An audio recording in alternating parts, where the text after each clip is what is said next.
नमस्कार मित्रों, स्वागत है आप सभी का आपके अपने YouTube channel GK by Shaurya में, जिसमें आज हम लूसेंट सामान्य ज्ञान के पॉलिटी विषय का अध्याय नंबर 16 राज्य की कार्यपालिका का लाइन बाय लाइन अध्ययन करेंगे, जो कि आपके परीक्षा की दृष्टि से बहुत महत्वपूर्ण है। तो चलिए आरंभ करते हैं। अध्याय नंबर 16 राज्य की कार्यपालिका। राज्यपाल। संविधान के भाग 6 में राज्य शासन के लिए प्रावधान किया गया है। राज्य की कार्यपालिका का प्रमुख राज्यपाल होता है। वह प्रत्यक्ष रूप से अथवा अधीनस्थ अधिकारियों के माध्यम से इसका उपयोग करता है। अर्थात राज्यों में राज्यपाल की स्थिति कार्यपालिका के प्रधान की होती है, परंतु वास्तविक शक्ति मुख्यमंत्री के नेतृत्व में मंत्रिपरिषद में निहित होती है। मान के लीजिए, जैसे कि केंद्र में अर्थात केंद्र सरकार में राष्ट्रपति एक नाम मात्र के प्रमुख की भूमिका रखते हैं, जबकि प्रधानमंत्री वास्तविक रूप में मुखिया होते हैं, वास्तविक रूप में प्रधान होते हैं। ठीक है। अब मूल संविधान की बात करें तो मूल संविधान में अनुच्छेद 153 में यह उल्लेखित था कि प्रत्येक राज्य के लिए एक राज्यपाल होगा। ठीक है, तो ये बात हो रही है किस चीज की? मूल संविधान की। अब किंतु 7वें संविधान संशोधन 1956 द्वारा इसमें एक परंतुक जोड़ दिया गया, जिसके अनुसार एक ही व्यक्ति को दो या दो से अधिक राज्यों के लिए भी राज्यपाल नियुक्त किया जा सकता है। ठीक है, तो पहले क्या होता था? मूल संविधान में अनुच्छेद 153 में यह था कि एक ही राज्यपाल होगा प्रत्येक राज्य के लिए।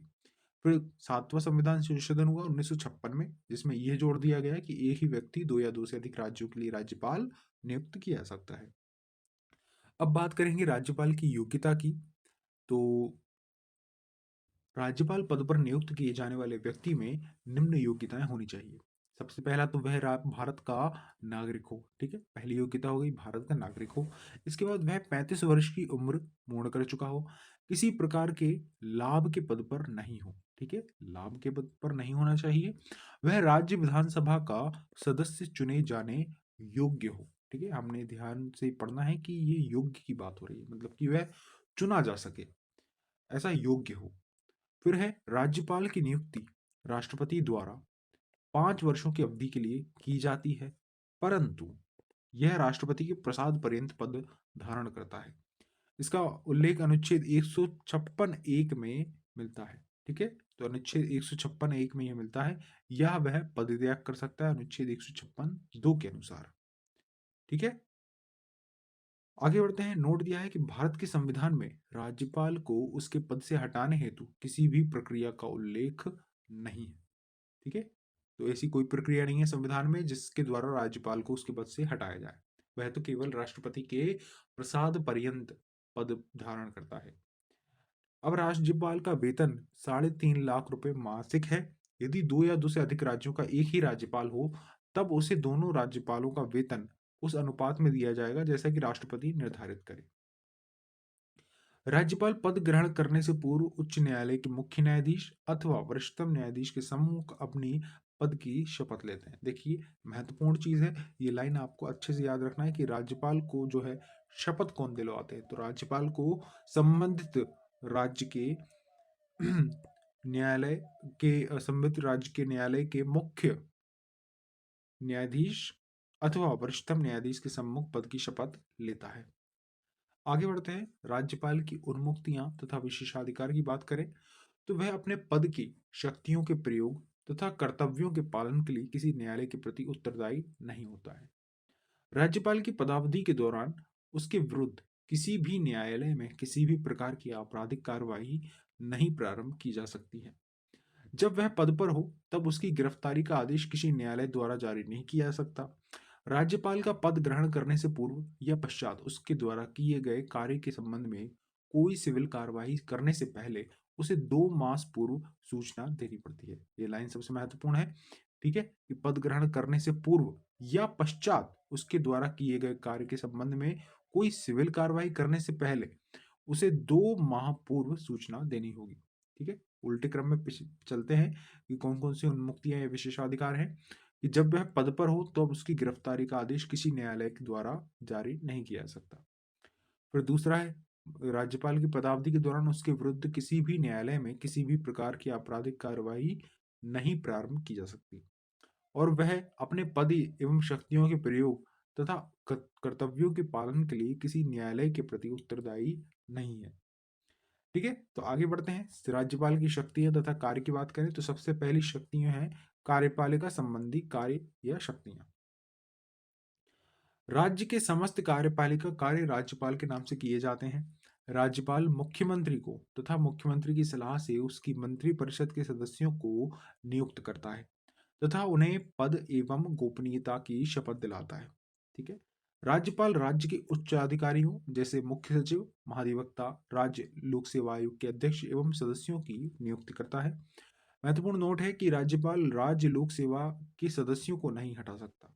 ठीक है, राज्यपाल राज्य लोक सेवा के सदस्यों को नहीं हटा सकता। आयोग के सदस्य राष्ट्रपति द्वारा निर्देशित किए जाने पर, उच्चतम न्यायालय के प्रतिवेदन पर और कुछ निर्भरताओं के होने पर ही राष्ट्रपति द्वारा हटाए जा सकते हैं। ठीक है, यहां पर किसकी बात हो रही है? लोक सेवा आयोग के सदस्यों की बात हो रही है। ठीक है, जिसका उल्लेख अनुच्छेद 317 में मिलता है। आगे बढ़ते हैं। डी बिंदु की बात करेंगे अब। राज्य के उच्च न्यायालय में न्यायाधीशों की नियुक्ति के संबंध में राष्ट्रपति को परामर्श देता है। कौन परामर्श देता है? राज्यपाल, जिसका उल्लेख अनुच्छेद 217(1) में मिलता है। ठीक है, राज्यपाल का अधिकार है कि वह राज्य के प्रशासन के संबंध में मुख्यमंत्री से सूचना प्राप्त कर सके। फिर राष्ट्रपति शासन के समय राज्यपाल केंद्र सरकार के अभिकर्ता के रूप में राज्य का प्रशासन करता है। मतलब एक तरह से केंद्र सरकार के एक एजेंट के रूप में राज्य का प्रशासन चलाता है। राज्यपाल राज्य के विश्वविद्यालयों का कुलाधिपति होता है तथा उप कुलपतियों को भी नियुक्त करता है। ठीक है, वह राज्य विधान परिषद की कुल सदस्य संख्या का 1/6 भाग सदस्यों को नियुक्त करता है। नियुक्त नहीं, मनोनीत करता है एक तरह से। ठीक है, जिनका संबंध विज्ञान, साहित्य, कला, समाज सेवा, सहकारी आंदोलन आदि से रहता है। इसका उल्लेख अनुच्छेद 171(5) में मिलता है। ठीक है, यह ध्यान देने योग्य है कि राज्यसभा संबंधित तत्समान सूची में सहकारी आंदोलन सम्मिलित नहीं होता है। ठीक है, मतलब कि ऐसा ही सेम टू सेम जो है राज्यसभा संबंधित होता है, जैसे जिसमें राष्ट्रपति मनोनीत करते हैं 12 सदस्यों को, तो उनकी बात तो नहीं करेंगे यहाँ पर हम बात करेंगे राज्य विधान परिषद की, जिसमें मनोनीत करने का अधिकार राज्यपाल को होता है। कितने सदस्य? कुल सदस्य संख्या का 1/6 भाग। ठीक है, जो कि अनुच्छेद 171(5) में मिलता है। दूसरा है विधायी अधिकार। राज्यपाल विधानमंडल का अभिन्न अंग है। ठीक है, राज्यपाल विधानमंडल का अभिन्न अंग है। जैसे कि केंद्र की बात करें तो केंद्र में अर्थात संघ में राष्ट्रपति संसद का अभिन्न अंग होता है। संसद में 3 चीजें आती हैं, पहला तो राष्ट्रपति, फिर लोकसभा, फिर राज्यसभा। इसी प्रकार राज्यपाल विधानमंडल का अभिन्न अंग होता है। कुछ कुछ राज्यों में जहां पर विधान परिषद होती है वहां पर विधान परिषद विधानमंडल का एक अंग होती है। ठीक है, तो इस प्रकार विधानसभा, विधान परिषद एवं राज्यपाल तीनों इसके अभिन्न अंग होते हैं। ये इसका उल्लेख मिलता है अनुच्छेद 164 में। ठीक है, तो राज्यपाल विधानमंडल का अभिन्न अंग है अनुच्छेद 164 के अनुसार। राज्यपाल विधानमंडल का सत्र आह्वान व सत्रावसान करता है तथा उसका विघटन करता है। राज्यपाल विधानसभा के अधिवेशन तथा अथवा दोनों सदनों के संयुक्त अधिवेशन को संबोधित करता है। ठीक है, राज्य विधानसभा के किसी सदस्य पर अयोग्यता का प्रश्न उत्पन्न होता है तो अयोग्यता संबंधी विवाद का निर्धारण राज्यपाल चुनाव आयोग से परामर्श करके करता है। राज्य विधानमंडल द्वारा पारित विधेयक राज्यपाल के हस्ताक्षर के बाद ही अधिनियम बन पाता है। अगला है, यदि विधानसभा में आंग्ल भारतीय समुदाय को पर्याप्त प्रतिनिधित्व नहीं प्राप्त है तो राज्यपाल उस समुदाय के एक व्यक्ति को विधानसभा का सदस्य मनोनीत कर सकता है अनुच्छेद 333 के अनुसार। आगे बढ़ते हैं। नोट दिया है कि जम्मू कश्मीर विधानसभा में 2 महिलाओं को प्रदेश का उपराज्यपाल नामजद करता है। ठीक है, जम्मू कश्मीर विधानसभा में 2 महिलाओं को प्रदेश का उपराज्यपाल नामजद करता है। अगला बिंदु है, जब विधानमंडल का सत्र नहीं चल रहा हो और राज्यपाल को ऐसा लगे कि तत्काल कार्यवाही की आवश्यकता है तो वह अध्यादेश जारी कर सकता है जिसे वही स्थान प्राप्त है जो विधानमंडल द्वारा पारित किसी अधिनियम का होता है। ऐसे अध्यादेश जो है 6 सप्ताह के भीतर विधानमंडल द्वारा स्वीकृत होना आवश्यक है। यदि ठीक है, ऐसे अध्यादेश 6 सप्ताह के भीतर विधानमंडल द्वारा स्वीकृत होने आवश्यक हैं। 6 सप्ताह अर्थात आप ये समझिए 42 दिन, ठीक है? तो 42 दिन तक वो स्वीकृति होना ज़रूरी है और यदि विधानमंडल 6 सप्ताह अर्थात 42 दिन के भीतर उसे अपनी स्वीकृति नहीं देता है, तो उस अध्यादेश की वैधता समाप्त हो जाती है। अनुच्छेद 213 के अनुसार राज्यपाल अध्यादेश जारी करता है। अगला है राज्यपाल धन विधेयक के अतिरिक्त किसी विधेयक को पुनः विचार के लिए राज्य विधानमंडल के पास भेज सकता है। मतलब कि परंतु राज्य विधानमंडल द्वारा दोबारा इसे पारित किए जाने पर वह उस पर अपनी सहमति देने के लिए बाध्य होता है। ठीक है। अब बात करेंगे राष्ट्रपति की। तो राष्ट्रपति के लिए आरक्षित विधेयक जब राष्ट्रपति के निर्देश पर राज्यपाल पुनर्विचार के लिए विधानमंडल को लौटा दे, तो ऐसे लौटाए जाने पर विधानमंडल 6 मास के भीतर उस विधेयक पर पुनर्विचार करेगा और यदि उसे पुनः पारित किया जाता है तो विधेयक राष्ट्रपति को पुनः प्रस्तुत किया जाएगा। किंतु इस पर भी राष्ट्रपति के लिए अनुमति देना अनिवार्य नहीं है। अनुच्छेद 201। दोस्तों, तो ये लाइन थोड़ी बहुत कठिन सी लग रही होगी आपको, लेकिन मैं आपको आसान भाषा में समझा देता हूँ कि अनुच्छेद 200 अनुच्छेद 200 की बात करें। अनुच्छेद 200 के अनुसार ये जो ऊपर वाली लाइन है जिसको येलो कलर में मैंने हाईलाइट किया है, तो राज्यपाल के पास 4 विकल्प होते हैं, जिसमें एक तो या तो स्वीकृत करे या तो मना कर दे, ठीक है, या तो पुनर्विचार के लिए भेजे, ठीक है, और चौथा ऑप्शन होता है उसके पास राष्ट्रपति के लिए वो विधेयक आरक्षित कर ले, ठीक है। फिर उसके बाद अनुच्छेद 201 आता है।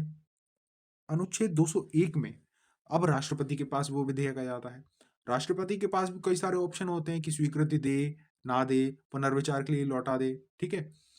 तो वही लाइन है कि राष्ट्रपति के लिए आरक्षित विधेयक जब राष्ट्रपति के निर्देश पर राज्यपाल पुनर्विचार के लिए विधानमंडल को लौटा दे, ठीक है, मतलब कि राष्ट्रपति राज्यपाल को आदेश देंगे कि आप इसको पुनर्विचार के लिए लौटा दो और फिर ऐसे लौटाए जाने पर विधानमंडल 6 मास के भीतर उस विधेयक पर पुनर्विचार करेगा और यदि उसे पुनः पारित किया जाता है तो विधेयक को राष्ट्रपति को पुनः प्रस्तुत किया जाएगा, ठीक है, मतलब फिर से राष्ट्रपति के पास जाएगा। किंतु राष्ट्रपति के पास जब ये आएगा तो राष्ट्रपति उस पर अनुमति दे या ना दे उनका निर्णय है, मतलब कि बाध्यकारी नहीं है राष्ट्रपति के लिए, जबकि राज्यपाल के लिए ये बाध्यकारी है कि जब उसके पास पुनर्विचार के बाद आएगा, मतलब कि विधानमंडल जब उस पर पुनर्विचार कर लेंगे, पुनर्विचार कर लेगा, उसके बाद जब राज्यपाल के पास आएगा तो राज्यपाल के लिए बाध्यकारी होता है, जबकि राष्ट्रपति के लिए ऐसा करना बाध्यकारी नहीं है, ठीक है। तो आप इसको फिर से अगर देखें तो आपको अच्छे समझ में आ जाएगा। आगे बढ़ते हैं। राज्यपाल किसी विधेयक को राष्ट्रपति के विचार के लिए आरक्षित रख सकता है, ठीक है, जो हमने बात कर ली अनुच्छेद 200 का चौथा वाला बिंदु यही है। तो यह आरक्षित विधेयक तभी प्रभावी होगा जब राष्ट्रपति उसे अनुमति प्रदान कर दे। राज्यपाल को राष्ट्रपति के लिए विधेयक आरक्षित करना उस समय अनिवार्य है जब विधेयक उच्च न्यायालय की शक्तियों का अल्पीकरण करता है, ठीक है, जिससे यदि विधेयक विधि बन जाएगा तो उच्च न्यायालय की संवैधानिक स्थिति को खतरा होगा। आगे बढ़ते हैं, वित्तीय अधिकार की बात करते हैं। राज्यपाल प्रत्येक वित्तीय वर्ष में वित्त मंत्री को विधानमंडल के सम्मुख वार्षिक वित्तीय विवरण प्रस्तुत करने के लिए कहता है। कौन कहता है? राज्यपाल कहता है। किसको? वित्त मंत्री को। क्या करने के लिए? वार्षिक वित्तीय विवरण प्रस्तुत करने के लिए। विधानसभा में धन विधेयक राज्यपाल की पूर्व अनुमति से ही पेश किया जाता है, ठीक है। यही कारण होता है कि धन विधेयक पर राज्यपाल की फिर सहमति नहीं ली जाती, मतलब कि जब विधानमंडल में आ जाता है तो उससे पहले ही हम पूर्व अनुमति ले लेते हैं। तो इसका मतलब यह है कि राज्यपाल उस पर अनुमति देंगे ही देंगे, उसको पुनर्विचार के लिए नहीं भेज सकते। राज्यपाल की संस्तुति के बिना अनुदान की किसी मांग को विधान मंडल के सम्मुख नहीं रखा जा सकता। ऐसा कोई विधेयक जो राज्य की संचित निधि से खर्च निकालने की व्यवस्था करता हो, उस समय तक विधानमंडल द्वारा पारित नहीं किया जा सकता जब तक राज्यपाल इसकी संस्तुति ना कर दे, ठीक है। नोट दिया है, राज्य वित्त आयोग किसी राज्य के राज्यपाल को उस विशेष राज्य की पंचायतों द्वारा विनियोजित हो सकने वाले करों और शुल्कों के निर्धारण के सिद्धांतों के विषय में संस्तुति करता है। चौथा बिंदु है न्यायिक अधिकार का। राज्यपाल किसी दंड को क्षमा, उसका प्रविलंबन नहीं, राज्यपाल की बात हो रही, तो राज्यपाल किसी दंड को क्षमा, उसका प्रविलंबन, विराम या परिहार कर सकेगा। या किसी दंडादेश का निलंबन, परिहार या लघुकरण कर सकेगा। यह ऐसे व्यक्ति के संबंध में होगा जिसे ऐसी विधि के अधीन अपराध के लिए दोष सिद्ध दोष ठहराया गया है, जिसके संबंध में राज्य की कार्यपालिका शक्ति का विस्तार है। मतलब कि राज्य के कानूनों के तहत जब किसी अपराध का कोई दोष सिद्ध ठहराया हो, तभी राज्यपाल उस पर निर्णय दे सकता है। मतलब कि क्षमादान या प्रलंबन, विराम, परिहार, लघुकरण कर सकेगा। ठीक है, अनुच्छेद 161 के तहत राज्यपाल को ऐसी शक्ति प्राप्त है।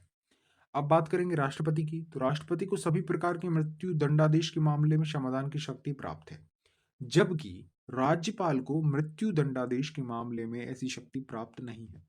इसी प्रकार राष्ट्रपति को सेना न्यायालय, कोर्ट मार्शल के दंडादेश के मामले में समाधान की शक्ति प्राप्त है, जबकि राज्यपाल को ऐसी शक्ति प्राप्त नहीं है। ठीक है, आगे बढ़ते हैं। आपात शक्ति की बात करेंगे। जब राज्यपाल को यह समाधान हो जाता है कि ऐसी परिस्थितियां उत्पन्न हो गई हैं जिसमें राज्य का शासन संविधान के उपबंधों के अनुसार नहीं चलाया जा सकता, तो वह राष्ट्रपति को प्रतिवेदन भेजकर अनुच्छेद 356 के तहत यह कह सकता है कि राष्ट्रपति राज्य के शासन के सभी या कोई कृत्य स्वयं ग्रहण कर ले। इसे सामान्यतः राष्ट्रपति शासन कहा जाता है। ठीक है, तो अनुच्छेद 356 के तहत वह कोई प्रतिवेदन भेज सकता है किसको, राष्ट्रपति को, कि आप स्वयं कोई कृत्य स्वयं ग्रहण कर लें, जिसे सामान्यतः राष्ट्रपति शासन कहते हैं। अब राज्यपाल की स्थिति की बात करें, तो यदि हम राज्यपाल के उपयुक्त अधिकारों पर दृष्टिपात करें, तो ऐसा लगता है कि राज्यपाल एक बहुत शक्तिशाली अधिकारी है, किंतु वास्तविकता इससे सर्वथा भिन्न है। हमने संसदीय शासन प्रणाली को अपनाया है, जिसमें मंत्रिपरिषद विधानमंडल के प्रति उत्तरदायी होती है। अतः वास्तविक शक्तियां मंत्रिपरिषद को प्राप्त होती हैं, ना कि राज्यपाल को।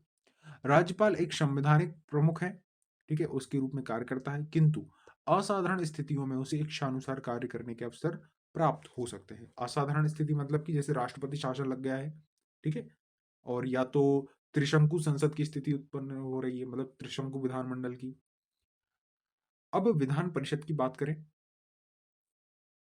तो विधान परिषद किसी राज्य में विधान परिषद की स्थापना और समाप्ति का प्रावधान अनुच्छेद 169 में दिया गया है। ठीक है, तो अनुच्छेद पूछ सकते हैं कि किस अनुच्छेद में विधान परिषद का उल्लेख है जिसमें स्थापना तथा समाप्ति का वर्णन है।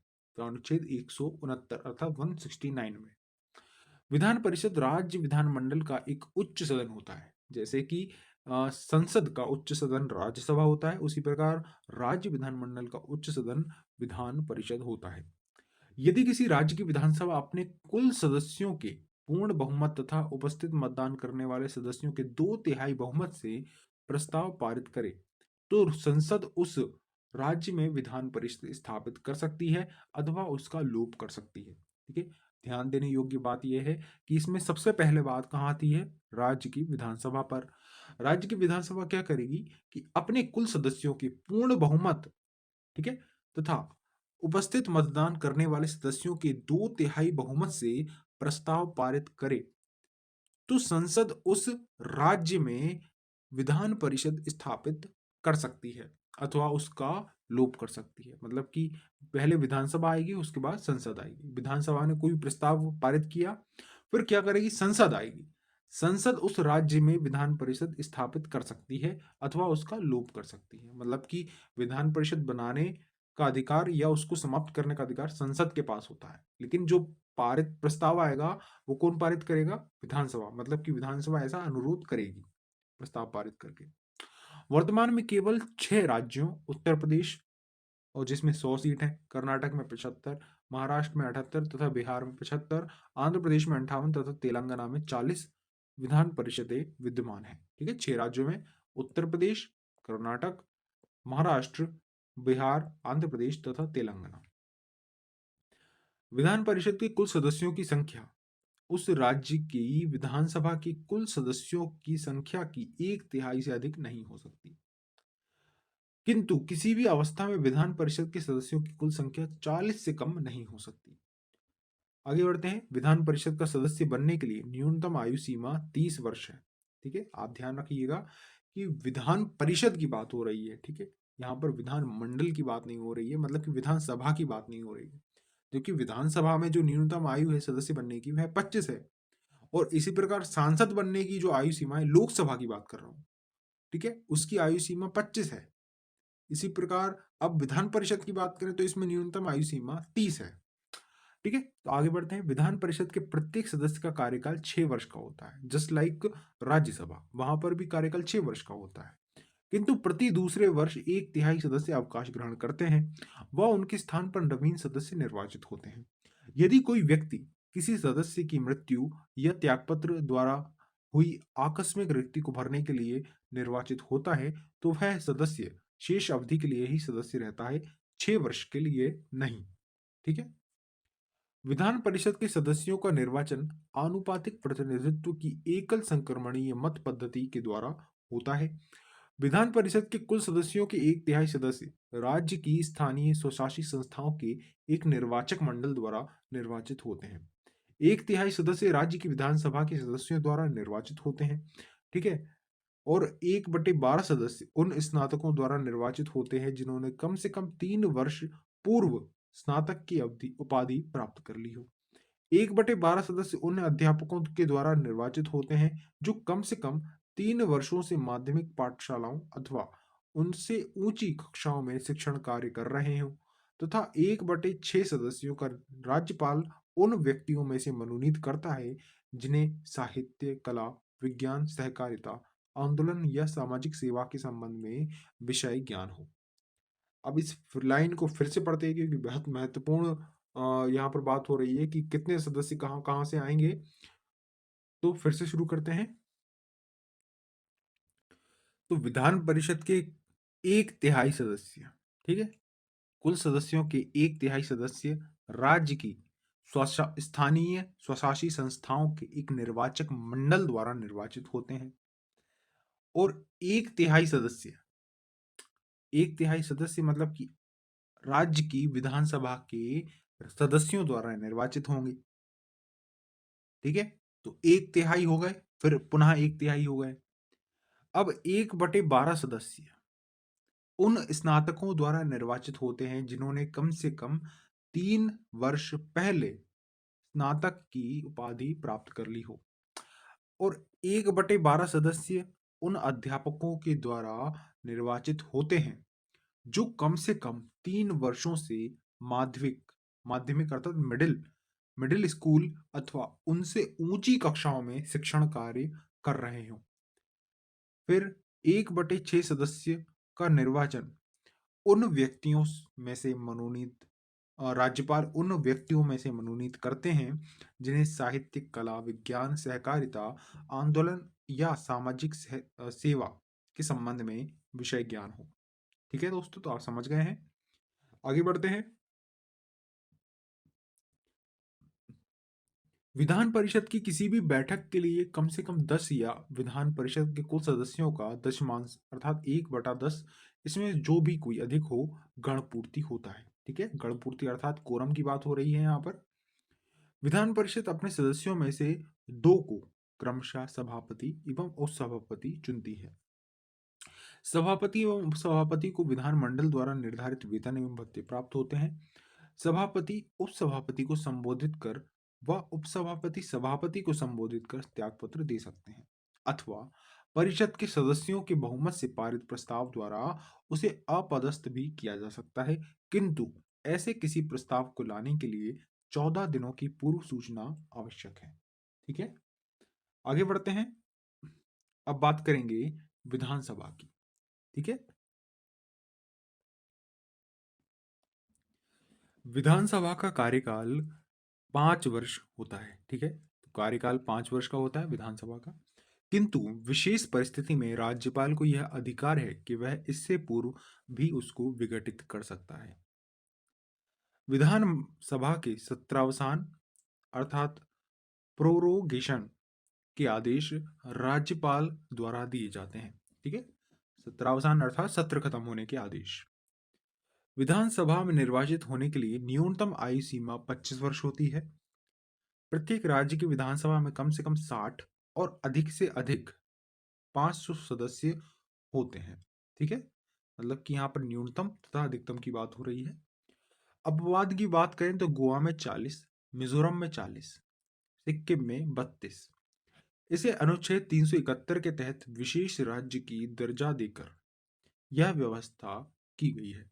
ठीक है, तो गोवा, मिजोरम तथा सिक्किम में अनुच्छेद 371 के तहत विशेष राज्य का दर्जा देकर यह व्यवस्था की गई है। विधानसभाओं में जनसंख्या के आधार पर अनुसूचित जातियों और जनजातियों के लिए स्थानों का आरक्षण किया जाता है। अनुच्छेद 332 के अनुसार ऐसा होता है। ठीक है दोस्तों, तो ध्यान रखिएगा, बहुत महत्वपूर्ण अनुच्छेद है कि किस अनुच्छेद के तहत अनुसूचित जातियों एवं जनजातियों के लिए स्थानों का आरक्षण दिया जाता है, किसमें, विधानसभाओं में। तो यह है अनुच्छेद 332। विधानसभा की अध्यक्षता करने के लिए एक अध्यक्ष का चुनाव करने के अधिकार सदन को प्राप्त है, जो इसकी बैठकों की संचालन करता है।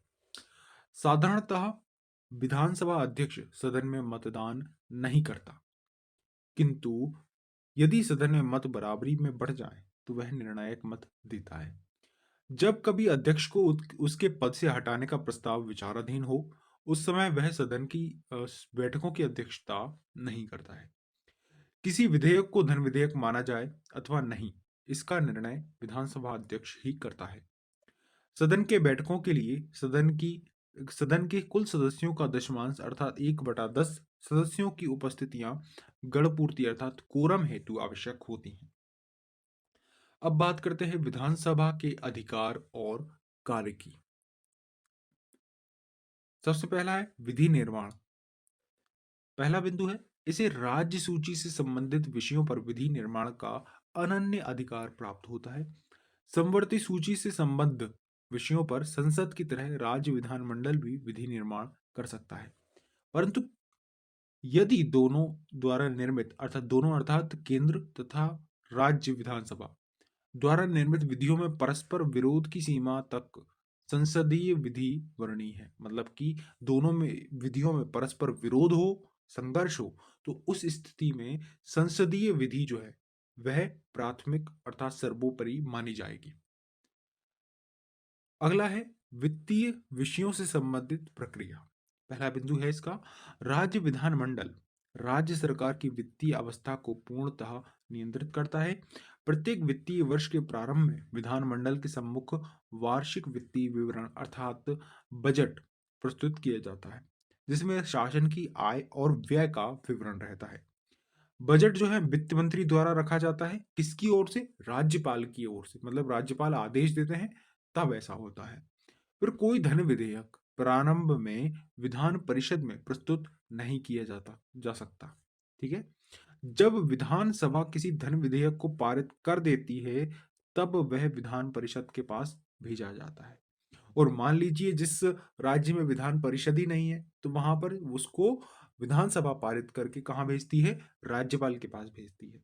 ठीक है, और धन विधेयक में तो ऐसा रहता है कि राज्यपाल से पूर्व अनुमति ली जाती है, तो राज्यपाल उसको सीधा साइन करते हैं और इस प्रकार धन विधेयक पारित होता है। आगे बढ़ते हैं, विधान परिषद को 14 दिनों के भीतर विधानसभा को लौटाना पड़ता है। किसकी बात हो रही है, धन विधेयक की।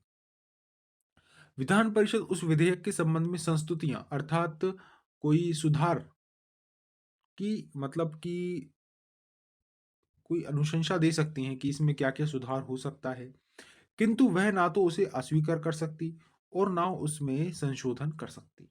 मतलब कि सिर्फ परामर्श दे सकती है कि आप ऐसा ऐसा कर सकते हो, पर उसमें कुछ कर नहीं सकती।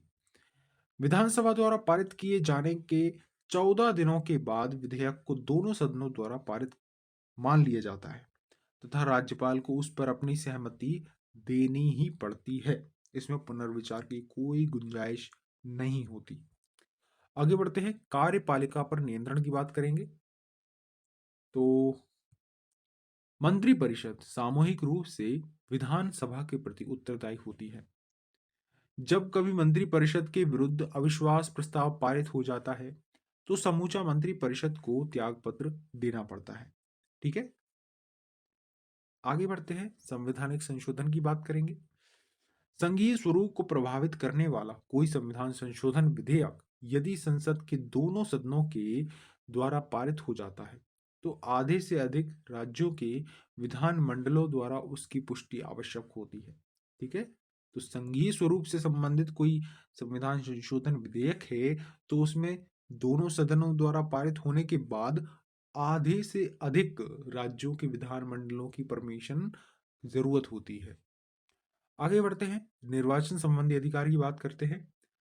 राष्ट्रपति के निर्वाचन में जितना मताधिकार संसद के दोनों सदनों के सदस्यों को प्राप्त है, उतना ही राज्यों की विधानसभाओं की निर्वाचित सदस्यों को प्राप्त होता है। ठीक है, तो राष्ट्रपति के निर्वाचन की बात हो रही है। अब आगे बढ़ते हैं, इसमें दिया है विधानसभा एवं विधान परिषद के सदस्यों की संख्या विभिन्न राज्यों के हिसाब से। तो इसको देखते हैं, इस सूची को, बहुत महत्वपूर्ण सूची है, एग्जाम में पूछा जा सकता है। तो सबसे पहले नंबर पर है उत्तर प्रदेश, जिसमें 403 विधानसभा तथा 100 विधान परिषद सदस्य होते हैं। ठीक है, तो उत्तर प्रदेश में 403 तथा 100। फिर पश्चिम बंगाल है, जहां पर 294 विधानसभा सदस्य होते हैं, अर्थात विधानसभा सीट है। महाराष्ट्र में 288 विधानसभा तथा 78 विधान परिषद सीट है। बिहार में 243 विधानसभा सीट तथा 75 विधान परिषद सीट है। तमिलनाडु में 234 विधानसभा सीट है। मध्य प्रदेश में 230 है। कर्नाटक में 224 विधानसभा सीट है तथा 75 विधान परिषद सीट है। ठीक है, फिर है राजस्थान, जहां पर 200 विधानसभा सीट है। गुजरात में 182 विधानसभा सीट है। आंध्र प्रदेश में 175 विधानसभा सीट है तथा 58 विधान परिषद सीट है। उड़ीसा में 147 विधानसभा सीट है। केरल में 140, असम में 126 तथा तेलंगाना में 119 विधानसभा सीट तथा 40 विधान परिषद सीट है। अब साइड में आते हैं पंजाब, यहाँ पर 117 विधानसभा सीट है। हरियाणा में 190, छत्तीसगढ़ में 90, झारखंड में 81, उत्तराखंड में 70, हिमाचल प्रदेश में 68, मणिपुर में 60, मेघालय में 60, त्रिपुरा में 60, अरुणाचल प्रदेश में 60, नागालैंड में भी 60, मिजोरम में 40 तथा गोवा में 40 तथा सबसे कम सिक्किम में 32। संघीय प्रदेशों की बात करें तो जम्मू कश्मीर में 90, पुडुचेरी में 30 तथा दिल्ली में 70। ये लिस्ट थोड़ी सी याद रखने में कठिन है, तो आप इसमें महत्वपूर्ण जिसमें विधान परिषद है उसको याद कर सकते हो। इसके अलावा आप जिस राज्य से हैं उसको अच्छे से याद कर लीजिए। ठीक है, सबसे पहले उत्तर प्रदेश, जिसमें 403 विधानसभा तथा 100 विधान परिषद की सीट है। फिर है महाराष्ट्र, जिसमें 288 विधानसभा तथा 78 विधान परिषद सीट है। फिर बिहार, जिसमें 243 विधानसभा सीट तथा 75 विधान परिषद सीट है। ऐसा ही कर्नाटक में है, तो कर्नाटक में 224 विधानसभा सीट है तथा 75 विधान परिषद सीट है। आंध्र प्रदेश में 175 विधानसभा सीट तथा 175 विधानसभा तथा 58 विधान परिषद सीट है। तेलंगाना में भी है, तो तेलंगाना में 119 विधानसभा सीट तथा 40 विधान परिषद सीट है। ठीक है, आगे बढ़ते हैं। अब बात करेंगे महत्वपूर्ण अधिकारियों के मासिक वेतन की। वैसे महत्वपूर्ण तो नहीं है, फिर भी देख लेते हैं एक बार। राष्ट्रपति 5 लाख वेतन, उपराष्ट्रपति 4 लाख, लोकसभा अध्यक्ष 4 लाख, राज्यपाल 3.5 लाख, सर्वोच्च न्यायालय के मुख्य न्यायाधीश 2,80,000, सर्वोच्च न्यायालय के अन्य न्यायाधीश 2,50,000, उच्च न्यायालय के मुख्य न्यायाधीश 2,50,000, उच्च न्यायालय के अन्य न्यायाधीश 2,25,000, नियंत्रक एवं महालेखा परीक्षक 2,50,000, मुख्य चुनाव आयुक्त 2,50,000 और महान्यायवादी 2,50,000। ठीक है, अब शपथ की बात करेंगे, हम त्याग पत्र की बात करेंगे कि राष्ट्रपति जो है उनको शपथ कौन दिलाता है। तो राष्ट्रपति को शपथ दिलाते हैं मुख्य न्यायाधीश, तथा राष्ट्रपति अपना त्याग पत्र किसे देते हैं, उपराष्ट्रपति को। आगे बढ़ते हैं, उपराष्ट्रपति को शपथ कौन दिलाता है, राष्ट्रपति, और अपना त्याग पत्र किसको देते हैं, राष्ट्रपति को देते हैं। अब राज्यपाल की बात करें तो राज्यपाल को शपथ कौन दिलाते हैं, राज्य के उच्च न्यायालय के मुख्य न्यायाधीश, तथा उस राज्यपाल त्याग पत्र किसको देते हैं, ये महत्वपूर्ण है, ये है राष्ट्रपति को। ठीक है, फिर है मुख्य न्यायाधीश, इनको शपथ कौन दिलाते हैं, राष्ट्रपति, तथा ये त्याग पत्र किसको देंगे, राष्ट्रपति को त्याग पत्र देंगे। फिर है प्रधानमंत्री, इसको शपथ दिलाते हैं राष्ट्रपति, तथा राष्ट्रपति को ही यह त्याग पत्र देते हैं। फिर है लोकसभा अध्यक्ष, ये इनकी कोई शपथ नहीं होती। ये बहुत महत्वपूर्ण है कि लोकसभा अध्यक्ष को कोई भी शपथ नहीं दिलाता। ठीक है, इनकी कोई शपथ नहीं होती, ये केवल सदस्य के रूप में, अर्थात सांसद सदस्य के रूप में शपथ लेते हैं, अध्यक्ष के रूप में नहीं। और ये अपना जो त्यागपत्र है वह उपाध्यक्ष को देंगे। ठीक है। अब बात करेंगे मुख्यमंत्री की, जो कि राज्य की वास्तविक कार्यपालिका होती है। तो मुख्यमंत्री की नियुक्ति जो है राज्यपाल द्वारा ही की जाती है, और साधारणतः वैसे व्यक्ति को मुख्यमंत्री नियुक्त किया जाता है जो विधानसभा में बहुमत दल के नेता होते हैं। ठीक है। मुख्यमंत्री ही शासन का प्रमुख वक्ता होता है और मंत्रिपरिषदों की बैठक की अध्यक्षता करता है। मंत्रिपरिषद के निर्णयों को मुख्यमंत्री ही राज्यपाल तक पहुंचाता है। नोट दिया है, महत्वपूर्ण है कि 91वां संविधान संशोधन अधिनियम 2003 के अनुसार मुख्यमंत्री सहित संपूर्ण मंत्रिपरिषद का आकार राज्य की विधानसभा की कुल सदस्य संख्या के 15% से अधिक नहीं होगी। लेकिन मुख्यमंत्री सहित संपूर्ण मंत्रिपरिषद की कुल संख्या 12 से कम नहीं होनी चाहिए। बहुत महत्वपूर्ण संविधान संशोधन है, आप अच्छे से ध्यान रखना कि 91वां है और 2003 में आया था। इसके अनुसार मुख्यमंत्री सहित मंत्रिपरिषद का आकार राज्य की विधानसभा की कुल सदस्य संख्या के 15% से अधिक नहीं होगा। ठीक है। लेकिन मुख्यमंत्री सहित संपूर्ण मंत्रिपरिषद की कुल संख्या 12 से कम भी नहीं होनी चाहिए। ठीक है। आगे बढ़ते हैं। जब कभी राज्यपाल कोई बात मंत्रिपरिषद तक पहुंचाना चाहते हैं तो वह मुख्यमंत्री के द्वारा ही यह कार्य करते हैं। राज्यपाल के सारे अधिकारों का प्रयोग मुख्यमंत्री ही करता है। अनुच्छेद 167 मुख्यमंत्री के कार्यों को परिभाषित करता है। ठीक है। तो ये रही हमारी राज्य की कार्यपालिका, यहाँ पर समाप्त होती है। अब केंद्र शासित प्रदेश संबंधी कुछ तथ्य आ जाते हैं, महत्वपूर्ण है, तो इनको हम विस्तार पूर्वक पढ़ लेते हैं। केंद्र शासित प्रदेश वह क्षेत्र है जो केंद्र सरकार के सीधे नियंत्रण में होता है।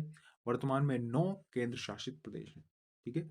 मुझे ऐसा लगता है कि इसमें थोड़ी सी दिक्कत हो गई है कि 9 तो नहीं है, 8 8 केंद्र शासित प्रदेश हैं। ये थोड़ी अपडेट नहीं हुआ है ये वाला चैप्टर। ये किताब तो अपडेटेड है, लेकिन ये वाला चैप्टर शायद अपडेट नहीं हुआ है, तो आप अपडेट कर लेना कि अभी वर्तमान में 8 केंद्र शासित प्रदेश हैं। ब्रिटिश शासन काल में 1874 में कुछ अनुसूचित जिले बनाए गए। बाद में इसे मुख्य आयुक्तीय क्षेत्र के नाम से जाना जाने लगा। स्वतंत्रता के बाद इन्हें भाग ग अर्थात पार्ट सी राज्यों में तथा पार्ट डी अर्थात घर प्रदेशों की श्रेणी में रखा गया। 1956 में 7वें संविधान संशोधन अधिनियम व राज्य पुनर्गठन अधिनियम के तहत इन्हें केंद्र शासित प्रदेशों के रूप में गठित किया गया। धीरे धीरे कुछ केंद्र शासित प्रदेशों को राज्य का दर्जा मिल गया। हिमाचल प्रदेश, मणिपुर, त्रिपुरा, मिजोरम, अरुणाचल प्रदेश एवं गोवा शुरुआत में केंद्र शासित प्रदेश थे, लेकिन अभी पूर्णतः सभी राज्य हैं। ठीक है। अब नोट की बात कर लेते हैं कि 1950 में संविधान में राज्य एवं संघीय क्षेत्रों को 4 वर्गों में वर्गीकृत किया गया था। कौन कौन से थे? पार्ट ए अर्थात भाग ए, फिर भाग बी, फिर भाग सी, ठीक है, और फिर भाग डी। ठीक है। भाग ए, भाग बी, भाग सी व भाग डी। अब बात कर लेते हैं हमारे केंद्र शासित प्रदेशों को, जिन्हें संघ शासित भी कहते हैं, उनके गठन का वर्ष। सबसे पहला है अंडमान एवं निकोबार द्वीप समूह, जिसका गठन 1956 में हुआ था। फिर है हमारा दिल्ली, जिसका गठन 1956 में हुआ। फिर लक्षद्वीप, जिसका गठन 1956 में हुआ। फिर दादर एवं नगर हवेली, इसका गठन 1961 में हुआ। ठीक है। और दमन व दीव, इसका गठन 1962 में हुआ। अभी हाल ही में दादर नगर हवेली एवं दमन एवं दीव, इन दोनों को एक केंद्र शासित प्रदेश बना दिया गया है। ठीक है। तो इसलिए 8 केंद्र शासित प्रदेश हो गए हैं।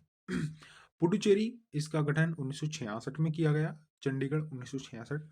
जम्मू कश्मीर, इसका गठन 2019 तथा लद्दाख, इसका भी 2019 में गठन किया गया। आगे बढ़ते हैं। जम्मू कश्मीर पुनर्गठन विधेयक 2019 के तहत पूर्व जम्मू एवं कश्मीर राज्य को 2 अलग अलग संघीय क्षेत्रों में विभक्त कर दिया गया। जम्मू एवं कश्मीर संघीय क्षेत्र तथा लद्दाख संघीय क्षेत्र। संसद में भारत सरकार ने इन 2 संघीय क्षेत्रों के सृजन के निम्न कारण स्पष्ट किए। पहला कारण, जम्मू कश्मीर राज्य का लद्दाख संभाग विशाल क्षेत्रफल किंतु विरल जनसंख्या एवं कठिन भूपटल वाला इलाका है। लद्दाख के लोगों की पुरानी मांग थी कि उसे संघीय क्षेत्र का दर्जा दिया जाए, जिससे कि वे अपनी आकांक्षाओं की पूर्ति कर सके। लद्दाख संघीय क्षेत्र में कोई विधायिका नहीं होगी। ठीक है। वर्तमान में आंतरिक सुरक्षा वातावरण को ध्यान में रखते हुए जम्मू एवं कश्मीर राज्य में सीमा पार से प्रायोजित आतंकवाद के कारण जम्मू कश्मीर संघीय क्षेत्र का सृजन किया जा रहा है। जम्मू एवं कश्मीर संघीय क्षेत्र की विधायिका होगी। अब बात करेंगे केंद्रीय शासित प्रदेशों के प्रशासन की। तो संविधान के भाग 8 के अंतर्गत अनुच्छेद 239 से 241 में केंद्र शासित प्रदेशों के संबंध में उपबंध है। यद्यपि सभी केंद्र शासित प्रदेश एक ही श्रेणी के हैं, लेकिन उनकी प्रशासनिक पद्धति में समानता नहीं है। प्रत्येक केंद्र शासित प्रदेश का प्रशासन जो है राष्ट्रपति द्वारा संचालित होता है। बहुत महत्वपूर्ण लाइन है कि इनका जो प्रशासन है राष्ट्रपति द्वारा ही संचालित होता है, जो एक प्रशासक के माध्यम से किया जाता है। केंद्र शासित प्रदेश का प्रशासक राष्ट्रपति का एजेंट या अभिकर्ता होता है, ना कि राज्यपाल की तरह राज्य प्रमुख। ठीक है। राष्ट्रपति प्रशासक को पदनाम दे सकता है। वर्तमान में यह पदनाम उपराज्यपाल अथवा मुख्य आयुक्त अथवा प्रशासक हो सकता है। राष्ट्रपति किसी राज्य के राज्यपाल को राज्य से सटे केंद्र शासित प्रदेशों का प्रशासक नियुक्त कर सकता है। इस हैसियत से राज्यपाल अपनी मंत्रिपरिषद के बिना स्वतंत्र रूप से कार्य करता है। अब बात करेंगे केंद्र शासित प्रदेशों की तथा उसमें कार्यपालिका प्रमुख का नाम पदनाम क्या है तथा उसमें विधायिका है या नहीं, और वो किस न्यायपालिका अर्थात न्याय क्षेत्र के अंतर्गत आता है। ठीक है दोस्तों। तो सबसे पहला है अंडमान निकोबार द्वीप। इसकी कार्यपालिका प्रमुख होता है उपराज्यपाल तथा यह कलकत्ता उच्च न्यायालय के अधीन आता है। ठीक है। आगे है चंडीगढ़, जिसका प्रमुख होता है प्रशासक तथा यह पंजाब हरियाणा उच्च न्यायालय के अधीन आता है। दादर और नगर हवेली, इसका प्रमुख प्रशासक होता है तथा यह बम्बई उच्च न्यायालय के अधीन आता है। फिर दमन एंड दीव, जिसका प्रमुख प्रशासक होता है तथा यह भी बम्बई उच्च न्यायालय के अधीन आता है। आगे बढ़ते हैं, दिल्ली की बात करेंगे। इसका प्रमुख होता है उपराज्यपाल, मुख्यमंत्री तथा मंत्रिपरिषद। कारण यह है कि यहाँ पर विधानसभा होती है, इसलिए यहाँ पर मुख्यमंत्री व मंत्रिपरिषद होती है। यहाँ पर विधानसभा भी है जिसमें 70 सदस्य होते हैं, जिसका दिल्ली का अलग उच्च न्यायालय है। लक्षद्वीप इसका प्रमुख प्रशासक होता है तथा केरल उच्च न्यायालय के अधीन यह आता है। पुडुचेरी इसका प्रमुख उपराज्यपाल होता है तथा इसका मुख्यमंत्री भी होता है तथा मंत्रिपरिषद भी होती है, जस्ट लाइक दिल्ली। इसमें विधानसभा होती है जिसके 30 सदस्य होते हैं। ठीक है दोस्तों। फिर मद्रास उच्च न्यायालय के अधीन पुदुचेरी आता है। फिर लद्दाख है जिसका प्रमुख उपराज्यपाल होता है तथा यह जम्मू कश्मीर उच्च न्यायालय के ही अधीन होता है। ठीक है। फिर है जम्मू एवं कश्मीर, इसका प्रमुख उपराज्यपाल होता है और मुख्यमंत्री तथा मंत्रिपरिषद इसमें होते हैं। विधानसभा इसमें है जिसके 83 सदस्य हैं। महत्वपूर्ण है, सदस्य संख्या पूछी जा सकती है। जम्मू एवं कश्मीर उच्च न्यायालय के अधीन यह आता है। ठीक है दोस्तों। आगे बढ़ते हैं। केंद्र शासित प्रदेश पुडुचेरी में 1963 में, ठीक है, केंद्र शासित प्रदेश पुडुचेरी में 1963 में, दिल्ली में 1992 में विधानसभा गठित की गई थी। तो प्रश्न पूछा जा सकता है कि पुडुचेरी में तथा दिल्ली में कब विधानसभा गठित की गई। तो सबसे पहले पुडुचेरी में 1963, फिर उसके बाद दिल्ली में 1992 में विधानसभा गठित की गई और मंत्रिमंडल मुख्यमंत्री के अधीन कर दिया गया। जम्मू कश्मीर में ही विधानसभा का प्रावधान किया गया है, लेकिन अभी मई 2024 या तो अभी दिसंबर 2025 तक वहां चुनाव नहीं हुए हैं। ठीक है। नहीं, चुनाव तो हो चुके हैं वहां पर। तो अभी आपको अपडेट कर देते हैं कि जो चुनाव हो चुके हैं तो उसमें अभी मुख्यमंत्री जो हैं वहां के शेख अब्दुल्ला को बनाया गया है। ठीक है। ठीक है। तो शेख अब्दुल्ला जम्मू कश्मीर के मुख्यमंत्री हैं वर्तमान में। ठीक है। चुनाव हो चुका है, ये जो लाइन है आप काट सकते हैं, ये इसमें अपडेट नहीं हुई है, मतलब ये वाला चैप्टर इसमें अपडेट नहीं हुआ है। आगे बढ़ते हैं। नोट दिया है पंजाब का राज्यपाल चंडीगढ़ का भी प्रशासक होता है। ठीक है। पंजाब का राज्यपाल जो है उसको अतिरिक्त प्रभार दिया जाता है कि वह चंडीगढ़ का प्रशासक हो। दादर एवं नगर हवेली का प्रशासक दमन एवं दीव का भी होता है। ठीक है, मतलब कि अब तो दोनों को ही एक बना दिया गया है, दादर नगर हवेली और दमन एवं दीव एक ही संघ शासित क्षेत्र है। लक्षद्वीप का अपना अलग एक प्रशासक होता है। ठीक है दोस्तों, आगे बढ़ते हैं। संसद केंद्र शासित प्रदेशों के लिए 3 सूचियों के विषयों पर विधि बना सकती है। 3 कौन सी सूची हो गई? संघ सूची, राज्य सूची तथा समवर्ती सूची। संसद के इस शक्ति का विस्तार पुडुचेरी, दिल्ली तथा जम्मू कश्मीर तक है, जबकि इनकी अपनी विधायिकाएं भी हैं। यानी किसी केंद्र शासित राज्य की अपनी विधायिका होने के बावजूद राज्य सूची के विषयों पर संसद की विधायिका शक्ति खत्म नहीं होती, परंतु पुदुचेरी एवं दिल्ली विधानसभा राज्य सूची एवं समवर्ती सूची के विषयों पर कानून बना सकती है। दिल्ली विधानसभा राज्य सूची के विषय लोक व्यवस्था अर्थात पुलिस व भूमि पर विधि नहीं बना सकती। ठीक है, महत्वपूर्ण है। अब दिल्ली के लिए विशेष उपबंध की बात करेंगे तो 1991 में 69वें अर्थात 69वें संविधान संशोधन विधेयक में केंद्र शासित प्रदेश दिल्ली को विशेष हैसियत प्रदान की गई और इसे राष्ट्रीय राजधानी क्षेत्र दिल्ली कहा गया और लेफ्टिनेंट गवर्नर अर्थात एलजी को दिल्ली का प्रशासक नामित किया गया है। पूर्व में दिल्ली में महानगरीय परिषद और कार्यकारी परिषद थी।